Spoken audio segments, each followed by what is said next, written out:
Hello guys, today I am going to discuss general pathology. So general pathology ആണ് ഞാൻ ഇന്ന് എടുക്കാൻ പോകുന്നത്.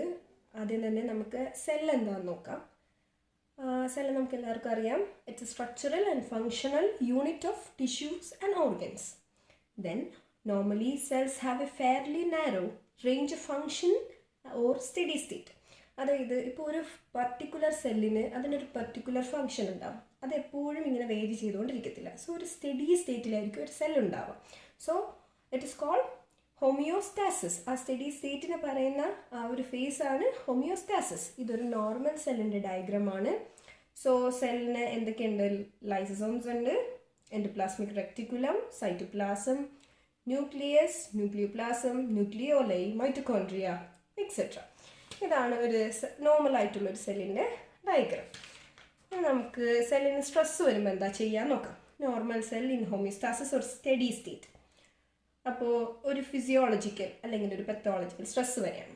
സ്ട്രെസ് വന്നാൽ എന്ത് ചെയ്യും? അഡാപ്റ്റ് ചെയ്ത് മുന്നോട്ട് പോകാൻ ശ്രമിക്കും. Undergo cellular adaptations further moving on ഞാൻ പറയും പല പല മെത്തേഡ്സ് ഓഫ് അഡാപ്റ്റേഷൻസ്. ഓക്കെ, ഇനി ഈ സെല്ലാർ അഡാപ്റ്റേഷൻ ചെയ്ത് കഴിഞ്ഞിട്ടും ഈവൻ ദോ സ്ട്രെസ് പോകുന്നില്ല, വീണ്ടും സ്ട്രെസ് ചെയ്യപ്പെടുകയാണെന്നുണ്ടെങ്കിൽ എന്ത് ചെയ്യും?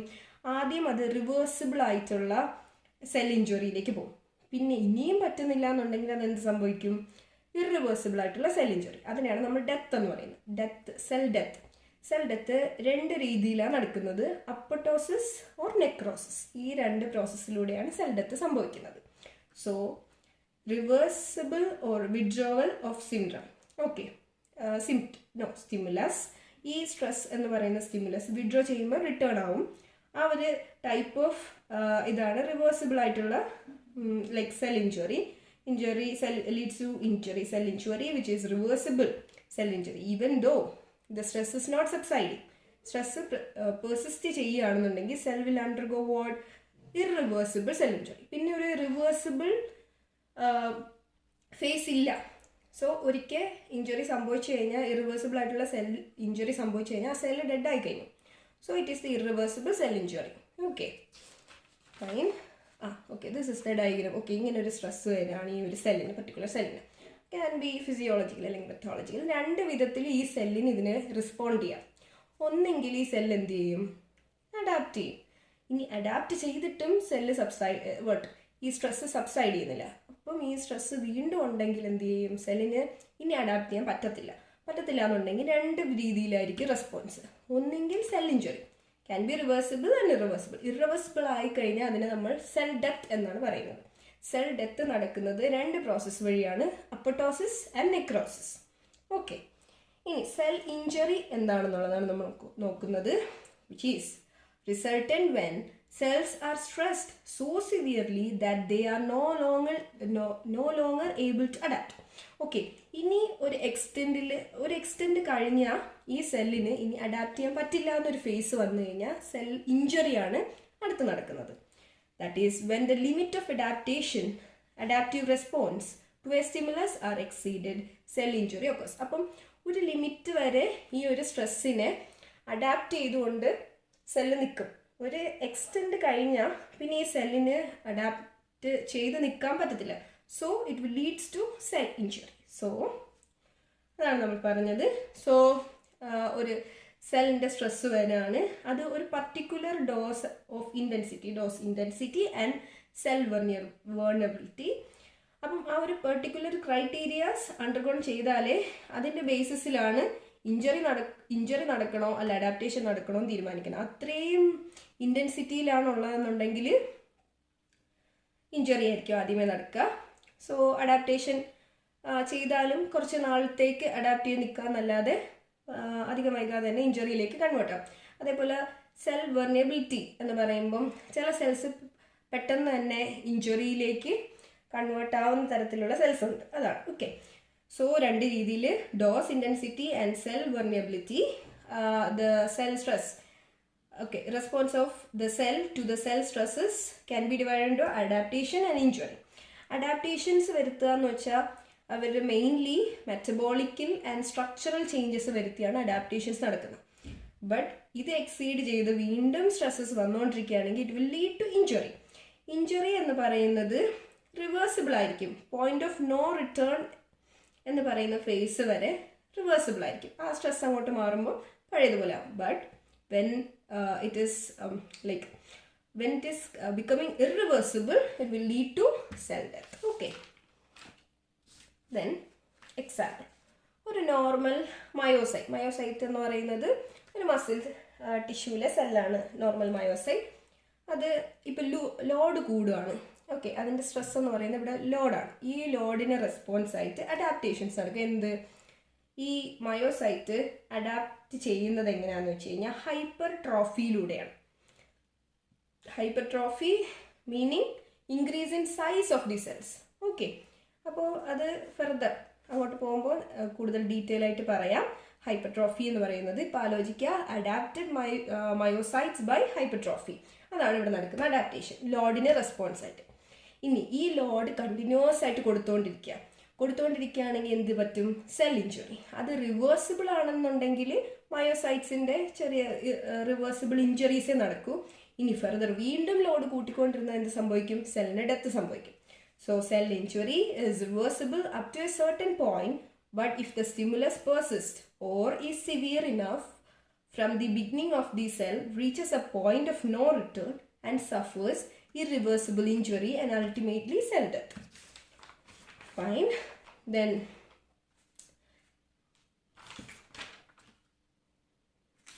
okay, adaptation, reversible injury and irreversible injury and cell death are the stages of progressive impairment of cells normal function and structure. Okay, normal ആയിട്ടുള്ളൊരു സെല്ലിൻ്റെ നോർമൽ ഫങ്ഷനും സ്ട്രക്ചറിൻ്റെയും പ്രോഗ്രസീവ് ആയിട്ടുള്ള ഇമ്പയർമെൻറ്റ് ആണ് എന്ത്? അഡാപ്റ്റേഷനും റിവേഴ്സിബിൾ ഇഞ്ചുറിയും ഇർറിവേഴ്സിബിൾ ഇഞ്ചുറിയും finally the cell death.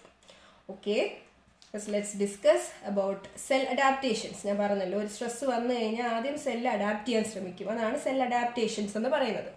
So definition എന്ന് പറയുമ്പോൾ adaptations are reversible functional and structural responses to physiological stress. Example, it's pregnancy and pathological stresses during which new but altered steady state are achieved, allowing the cell to survive and contribute to the function.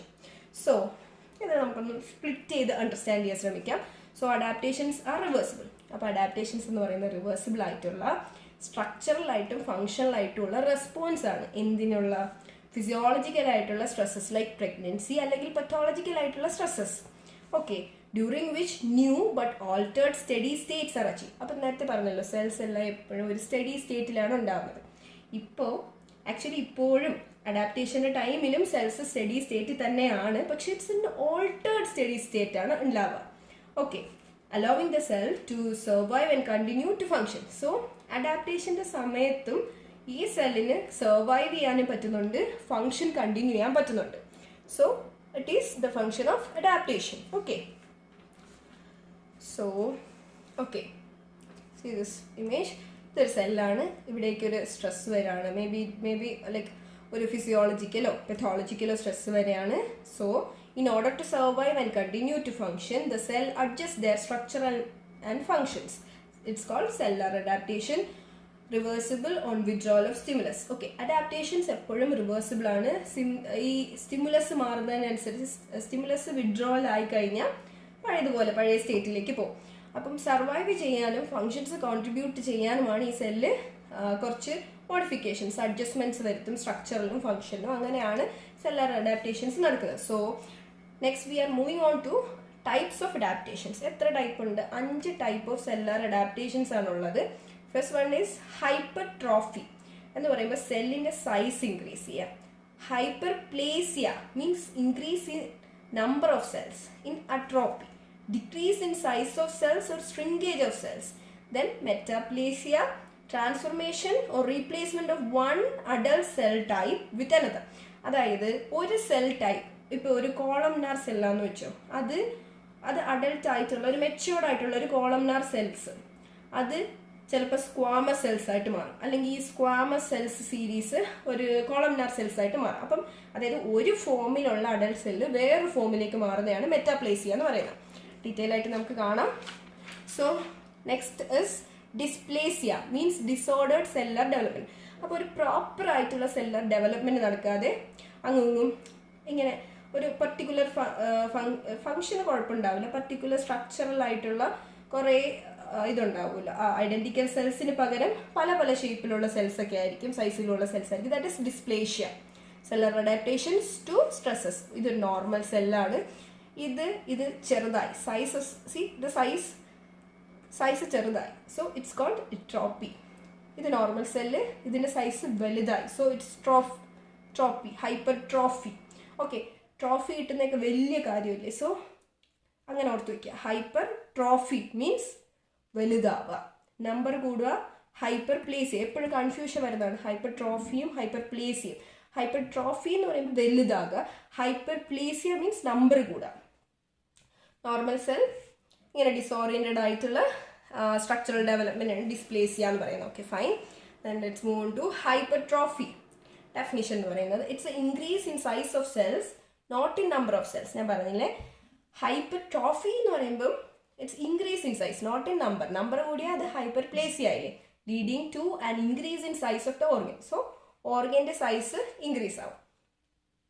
Scene in tissues made up of terminally differentiated cells. Permanent cells ഉള്ള tissues തന്നെയാണ് undergone ചെയ്യുന്നത്. They can no longer divide.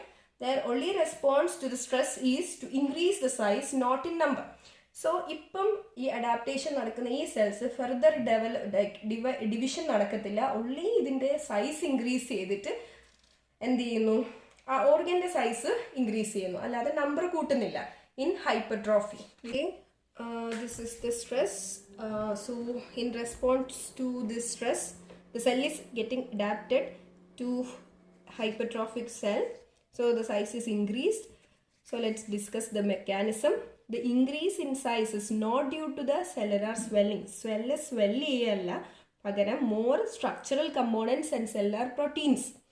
കൂടുതൽ structural കമ്പോണൻസും cellular പ്രോട്ടീൻസിൻ്റെയും synthesis ആണ് ആ സെല്ലിനുള്ളിൽ നടക്കുന്നത്, which results in increase in size. Okay, ഇനി ടൈപ്സ് ഓഫ് ഹൈപ്പർട്രോഫി നോക്കുമ്പോൾ physiological hypertrophy is there and pathological hypertrophy is there. So physiological hypertrophy എന്ന് പറയുമ്പം enlarge size of uterus in pregnancy. Okay, അതൊരു എക്സാമ്പിളാണ്. ഹൈപ്പർപ്ലേസിയയ്ക്കും ഹൈപ്പർട്രോഫിക്കും എക്സാമ്പിളാണ് this enlargement of uterus during pregnancy എന്ന് പറയുന്നത്.